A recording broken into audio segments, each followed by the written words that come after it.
Hi ಸ್ನೇಹಿತರೆ, welcome back our job alerting Kannada YouTube ಚಾನಲ್ಗೆ. ಸ್ನೇಹಿತರೆ, 384 KS ಹುದ್ದೆಗಳಿಗೆ ಸಂಬಂಧಿಸಿದಂತೆ ಕೆಲವು ಸೂಚನೆಗಳಿದೆ. ಈ ಸೂಚನೆಗಳು ನೀವೇನಾದರೂ ಪಾಲಿಸದೇ ಇದ್ದಲ್ಲಿ ನಿಮ್ಮನ್ನು ಎಕ್ಸಾಮ್ ಹಾಲ್ ಒಳಗಡೆ ಕರೆದುಕೊಳ್ಳಲ್ಲ. ಹಾಗಿದ್ರೆ ಆ ಸೂಚನೆಗಳು ಯಾವುವು? ಹಂಗಂದ್ರೆ KPSC ಇಂದ ಬಂದ ಸ್ಪಷ್ಟವಾದ ಸೂಚನೆಗಳನ್ನು ಈಗ ನೋಡೋಣ. ಸ್ನೇಹಿತರೆ, ಇಲ್ಲಿ ನೋಡ್ಬೋದು ನೀವು, ಕೇಂದ್ರ ಲೋಕಸೇವಾ ಆಯೋಗದಿಂದ ಬಂದ ನೋಟಿಸ್ ಇದಾಗಿರ್ತದೆ. ಆಯೋಗವು 2023-24ನೇ ಸಾಲಿನ KS ಹುದ್ದೆಗಳಿಗೆ ಸಂಬಂಧಿಸಿದಂತೆ 384 ಹುದ್ದೆಗಳು ಏನಿರ್ತಾವಲ್ಲ, 27/8/2024 ನಿಮ್ಮದು ಪ್ರಿಲಿಮ್ಸ್ ಎಕ್ಸಾಮನ್ನು ಕ್ರಮವನ್ನು ಕೈಗೊಂಡಿದೆ. ಅದರಂತೆ ನೀವೇನಾದರೂ ಹಾಲ್ ಟಿಕೆಟನ್ನು ಡೌನ್ಲೋಡ್ ಮಾಡ್ಕೊಂಡಿದ್ದ ನಮ್ಮ ಡಿಸ್ಕ್ರಿಪ್ಷನ್ ಬಾಕ್ಸಲ್ಲಿ ಹಾಲ್ ಟಿಕೆಟ್ ಡೌನ್ಲೋಡ್ ಮಾಡುವ ಲಿಂಕ್ ಇರ್ತದೆ, ಅದನ್ನು ಹೋಗಿ ಡೌನ್ಲೋಡ್ ಮಾಡ್ಕೊಳ್ಳಿ.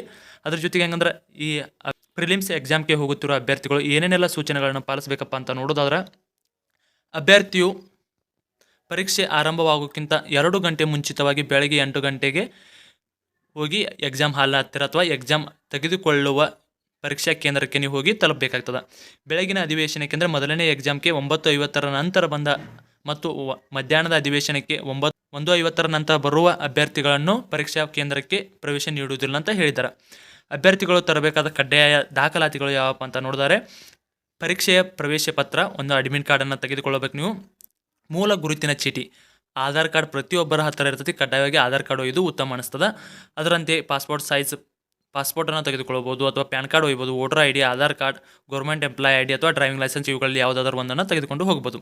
ಇನ್ನು ಅದ್ರ ಜೊತೆಗೆ 2 ಪಾಸ್ಪೋರ್ಟ್ ಸೈಜ್ ಫೋಟೋವನ್ನು ತೆಗೆದುಕೊಂಡು ಹೋಗಬೇಕು. ಅಂಗವಿಕಲ ಅಭ್ಯರ್ಥಿಗಳಿಗೆ ಏನಪ್ಪ ಅಂದ್ರೆ, ನಿಗದಿತ ಅಂಗವಿಕಲ ಪ್ರಮಾಣ ಪತ್ರ ಮತ್ತು ತಮ್ಮದೇ ಆದ ಲಿಪಿಕಾರರನ್ನು ಕರೆತರಲು ಆಯ್ಕೆ ಮಾಡಿಕೊಂಡು 259 ಅಂಗವಿಕಲ ಅಭ್ಯರ್ಥಿಗಳು ತಮ್ಮ ಪ್ರವೇಶ ಪತ್ರದೊಂದಿಗೆ ಲಿಪಿಕಾರ ಪ್ರವೇಶ ಪತ್ರವನ್ನು ಸಹ ಡೌನ್ಲೋಡ್ ಮಾಡಿಕೊಂಡು, ಸದರಿ 259 ಅಂಗವಿಕಲ ಅಭ್ಯರ್ಥಿಗಳು ತಮ್ಮದೇ ಆದ ಲಿಪಿಕಾರ ಕರೆತರದೇ ಇದ್ದಲ್ಲಿ ಅಂಥ ಅಭ್ಯರ್ಥಿಗಳು ಪರೀಕ್ಷಾ ದಿನದಂದು ಪರೀಕ್ಷಾ ಉಪಕ್ಕೆ ಲಿಪಿಕಾರರನ್ನು ಕರೆತರದೇ ಇದ್ದಲ್ಲಿ ಅಂತಹ ಅಭ್ಯರ್ಥಿಗಳು ಪರೀಕ್ಷಾ ದಿನದಂದು ಪರೀಕ್ಷಾ ಉಪಕೇಂದ್ರ ಮುಖ್ಯಸ್ಥರನ್ನು ಲಿಪಿಕಾರರ ಸಹಾಯವನ್ನು ಒದಗಿಸುವಂತೆ ಕೋರಿದ್ದಲ್ಲಿ ಸದರಿ ವ್ಯವಸ್ಥೆಯನ್ನು ಕಲ್ಪಿಸಿಕೊಡಲಾಗುವುದು ಅಂತ ಹೇಳಿದ್ದಾರೆ. ಸ್ನೇಹಿತರೆ, KS ಎಕ್ಸಾಮ್ಗೆ ಏನೇನೆಲ್ಲ ಸೂಚನೆಗಳಿದೆ ಅಂತ ಇವತ್ತಿನ ವಿಡಿಯೋದಲ್ಲಿ ತಿಳಿಸ್ಕೊಟ್ಟಿದ್ವಿ. ಸ್ನೇಹಿತರೆ, ಇದೇ ರೀತಿ ಕಂಟಿನ್ಯೂಸ್ ಅಪ್ಡೇಟ್ಗಾಗಿ ನಮ್ಮ ಟೆಲಿಗ್ರಾಮ್ ಮತ್ತು ಯೂಟ್ಯೂಬ್ ಚಾನಲ್ನ ಸಬ್ಸ್ಕ್ರೈಬ್ ಮಾಡಿಕೊಳ್ಳಿ. ಧನ್ಯವಾದಗಳು.